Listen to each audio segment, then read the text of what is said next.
Всем доброй ночи, друзья мои. Собиралась снять уже часа два, наверное, с лишним.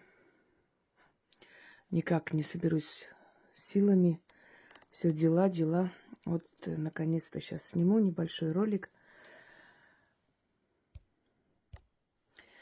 Друзья мои, когда вы отправляете на алтарь, я это все как раз на алтарь и трачу. Просто оно копится, а потом я заказываю то, что мне нужно для работы, естественно, как украшение алтаря, чуры, различные статуи и прочее. И сейчас я хочу вам продемонстрировать. Сегодня мне привезли, я заказала, конечно, но это оплачено, опять же, э, вот этими благодарностями для алтаря. Значит, первое, это у нас Гестия, богиня семейного очага, или в римской теологии, значит, Веста. Вот это слово «невеста», оно пришло к нам как раз из римской мифологии. Почему? Веста или весталками так называли жриц, которые ей служили. Сначала весталками, потом первая часть слова пропала. Часто за историю слова деформируются, остается определенная часть, другая часть отпадает. Они должны были служить в храме Весты до 30 лет. Потом храм подбирал им достойных мужей, это были вельможи, богатые люди, и давал богатые приданые. Это поместье, имущество, поэтому они были такие завидные невесты. Но до 30 лет они не имели права иметь отношения с мужчинами. Не встречаться, не тем более какие-то телесные, близость телесную, тем более. В более древнее время за это могли казнить, а потом немножко смягчили это наказание, просто их изгоняли из храма, и они теряли вот этот статус весталки. Мать Юлия Цезаря была весталка, поэтому ее очень уважали, она была очень уважаемая дама. После 30 они выходили замуж с богатым приданым и к хорошему мужчине. И вот когда их выдавали замуж, то говорили, она больше не весталка, невеста она больше. И вот это слово «невеста» означает незамужняя девушка, которая собирается замуж, которую можно выдать замуж. Вот она хранительница очага. Ее сравнивают в армянской мифологии с богиней Нане, хотя Нане была богиня семейного очага, покровительствовала материнству, роду и заодно была богиней войны.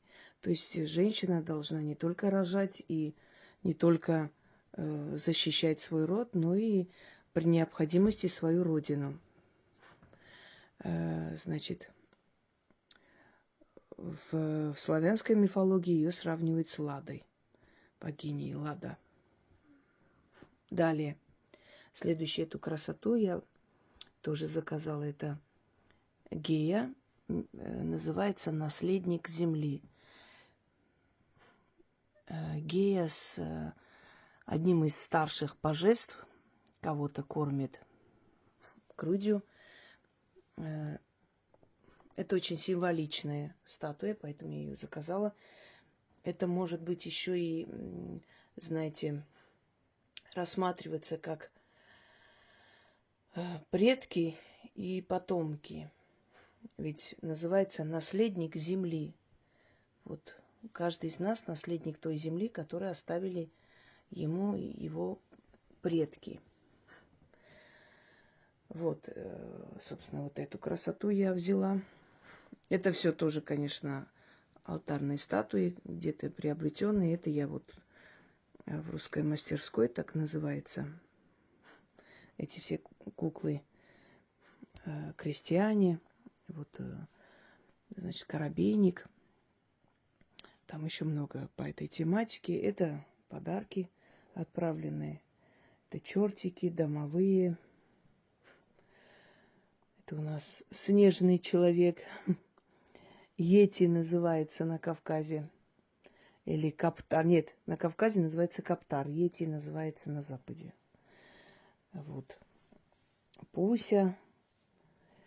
Далее, что еще я заказала, это Мориган нового образца, новый тип, очень красивый такой. Мне понравился. Слегка такой разноцветный, немного, не сильно, не кукольно такой разукрашенный. И такое ощущение, как этот домовой батюшка смотрит на вот ворона на руке богини Мориган. Боги Скандинавии, они, в принципе, каждый из них, кроме своей функции, еще и выполняет функцию колдовства. То есть они практически все имеют ипостась бог войны и колдовства, бог, значит, природы и колдовства и так далее. Потому что колдовство, магия, оно занимает особое место в культуре кельтов. И не только, но там особенно, и до сих пор занимает. Невзирая на все религиозные распри и новизну, мы видим, что она постепенно отступает и в любом случае возвращается более древнее. Древнее, которое всегда было, есть и будет. Но это еще не все. Вы все помните, что я нашла, в принципе, их можно найти, правда, но они в закрытых чатах, закрытых сайтах. Определенное количество можно найти, а так надо знать, надо прям искать. И долгое время я, значит, искала, потом попросила человека найти и издала первую часть «Книга джиннов». Просто для себя, потому что это все. Некоторые работы современные, осовремененные, некоторые работы более старинные, древние. Определенные письмена, которые до сих пор невозможно понять, что это. Но я ими работала, и скажу вам, очень сильно. И обычному простому человеку это, конечно, никак нельзя, это опасно. И вот если кому интересна книга джиннов, откройте. Я недавно выложила, когда мне привезли уже изданную книгу. И немного показала, расшифровала и объяснила вам, о чем и про что. Но потом мы нашли такой закрытый тайный чат. Не буду говорить, что и как. Непонятно, из какой книги, понимаете? Потому что нету такой книги нигде. Я искала эту книгу, не нашла. А вот просочились вот подобные, значит, такие таинственные картинки и различные заговоры, ритуалы на разных языках, а может, где-то и на колдовском алфавите написанные. Не нашла и решила создать свою книгу. Создала. Здесь намекается, здесь показывается картинками этими, показывается, о чем речь. Можно здесь понять, если человек профессионально занимается магией, где привороты, где уничтожение, где на удачу и власть, понимаете? Где призыв определенных чудовищ, духов, сущностей. Это невероятно, но это очень опасные картины для обычного человека. Их даже разглядывать не очень стоит. Не то, что там их, значит, повторять и делать. И, естественно, я должна была их издать. У меня была мечта просто издать на такой толстой бумаге большую книгу. Но, к сожалению, у этих редакций, то есть этих типографий, нет такой возможности для того, чтобы большую книгу, значит, не шивают они эту большую книгу, нет у них такой технологии. Это очень дорого, и никто не будет из-за одной книги заморачиваться.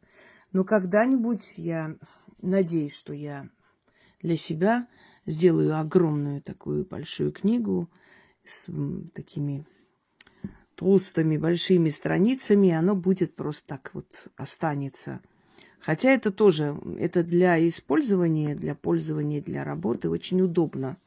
Такого масштаба книга, в принципе. Потом оказалось, да, что мы нашли тайный чат, в котором было еще больше этих работ. В 3 раза больше. Может, если еще найду, конечно, еще издам. Но пока, я думаю, этого даже достаточно, более чем. Здесь несколько тысяч работ. И я издала 2-ю книгу джиннов для себя. Итак, вот показываю 2-ю часть. Книга джиннов. Она довольно массивная книга. Смотрите, какая красота. Вот такая вот. Ой, давайте вот так вот покажу издалека.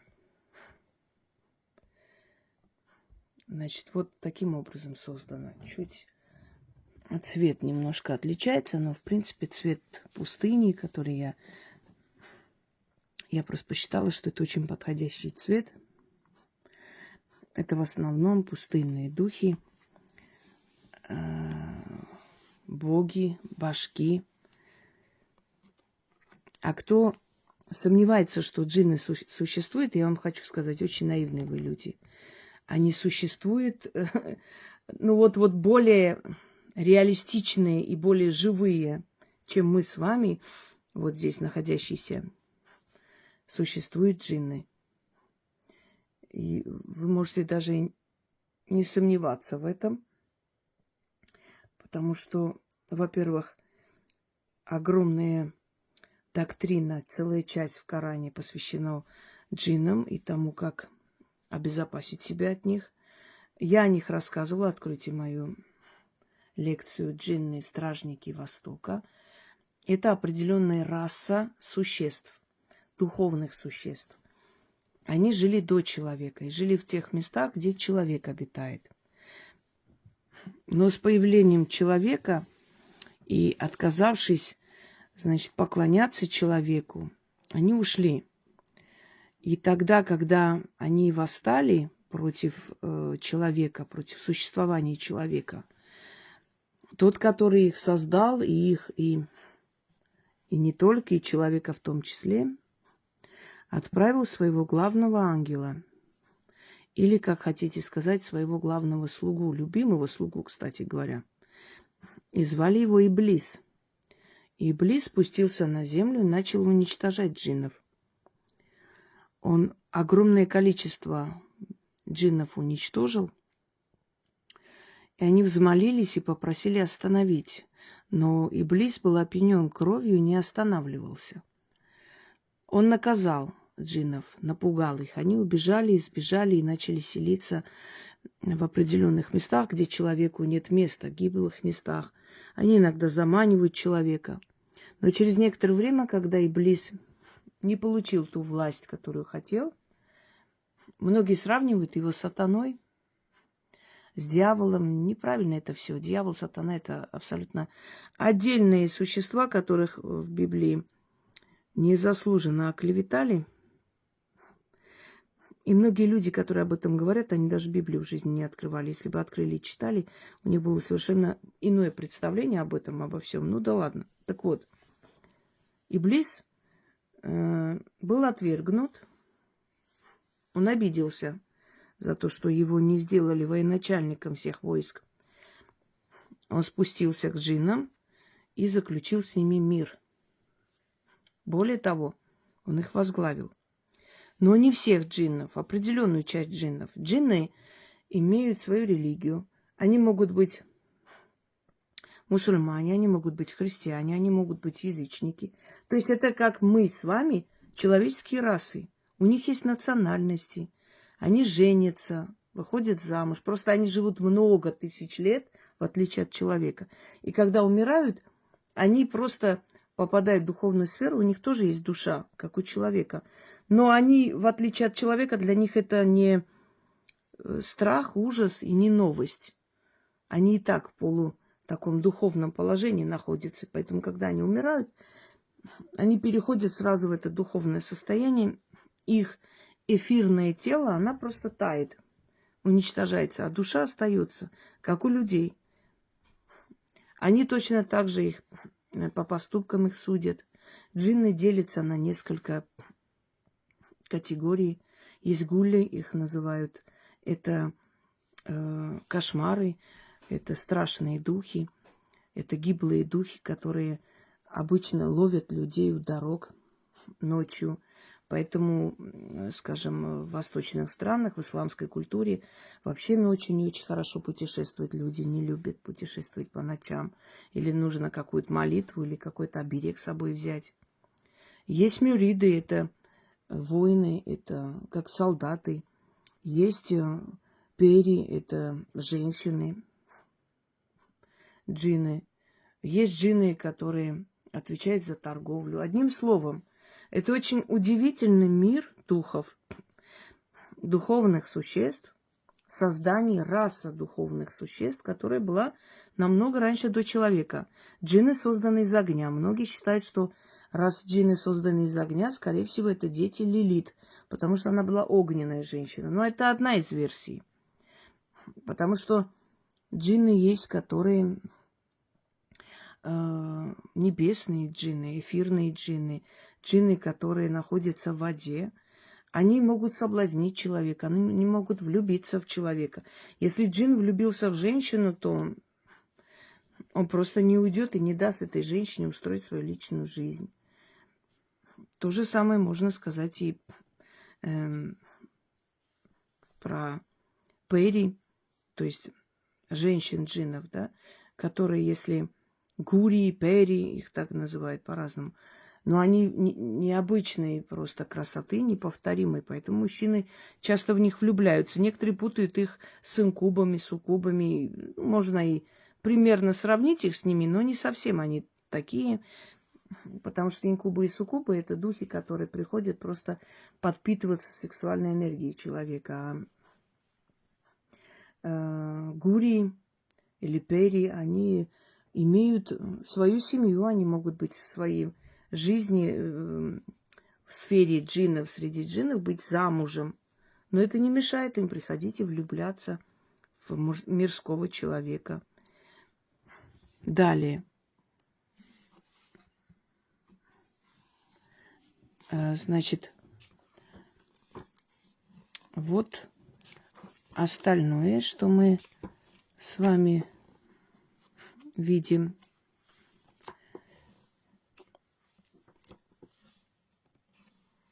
Видите, какие зловещие, страшные и заманивающие такие картины. Их оказалось огромное количество. Здесь более твердое. Да, насколько я вижу. Это более мягкое, это более твердое. Хотя, может быть, это зависит от качества картины. И многое можно понять, понимаете? Вот, это порабощение, например. Можно сравнить с приворотом. То есть картинами намекают авторы, о чем здесь сказано и к чему можно применить эти символы, печати, эти, значит, бесконечные, как бы сказать, то есть неправильно сказал, разновидность этих, разновидные письмена и прочее. Просто отвлеклась немного, смотрю туда заодно. Все есть и все существует. Поверьте мне, даже тот, кто орет о том, что не верит в это все неправда. Он верит больше, чем вы, просто боится. Ему кажется, что если он будет говорить, что этого нет, то этого не произойдет. Это, например, намек на инкуба или на Лилит. Многие знают это выражение. Крылатый ужас. Нет. Вот уже не помню. Крылатая сила на крыльях ужаса прилетела и встала возле башни. Многие знают это, но не знают, о ком речь. Это про Лилит, это из Библии. Колыбельная, знаете? Лалубей. Лялу, Лели, Лалу, Лилит. Считалось, что это песнопения, которые оберегают от нее, потому что она может забрать детей к себе и сделать их своими детьми, то есть взять человеческих детей. Здесь, наверное, расправа над врагом. Видите?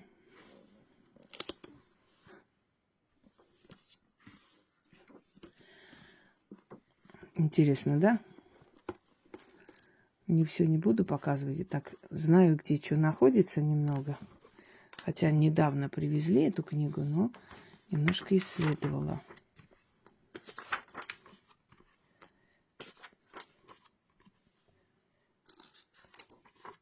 Невероятная работа. Тот, который это все делал, и это все так кропотливо все это выводил и писал, и переносил из более древних рукописей как бы сюда. Я вам больше скажу. Как-то я уснула с этой книгой рядом и увидела такое, что... Ну, то есть такое, что никогда не видела. А говорить не буду. Лучше вам этого не знать. Эти порталы и миры, они их там великое множество. И они приходят через сознание человека, показываются нам. И мы с вами просто представляем, какие они могут быть. Это не мы так решаем, и не наша фантазия, поверьте мне. Это оно приходит. Вот точно так же, как, например, великие писатели, да, или поэты. Они признавались, что они просто... Им приходил сюжет в голову, они садились, начинали создавать что-то, и как будто их рукой кто-то пишет это все. Что им даже напрягаться не нужно, кто-то это все просто рассказывает и говорит. Я думаю, придет время, эти картины везде поудаляют, потому что не захотят, чтобы кто-то это знал. Но вот это все останется мне на долгие года. Они начали сами проявлять себя. Вот знаете, первую книгу мы издали, и начинает непонятно откуда, начали приходить и приходить эти картины, прям рекомендовать, показывать. Ну, значит, джинны обратили внимание, им понравилось, что кто-то, ну, много кто к ним обращается, но имеется в виду из западных людей. Вот сюда имеется в виду. Не происхождение, а Запад.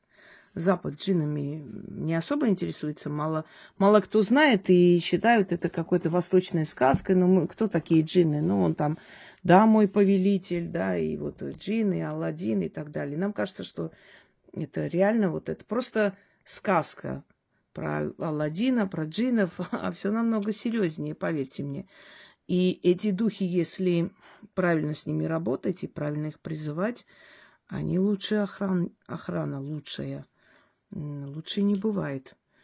И это очень грозная сила, и с ними шутить нельзя. И, естественно, обычному человеку это трогать не следует.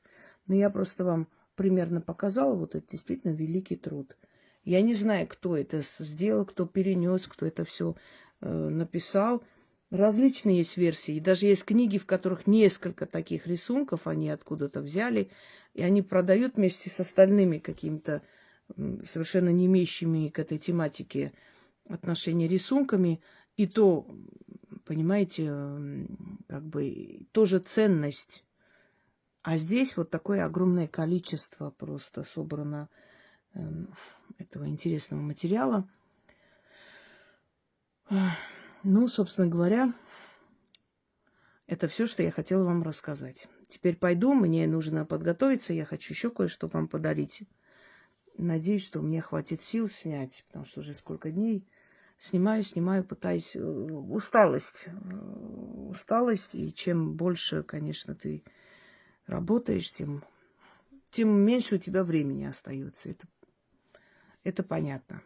Всем удачи и всех благ.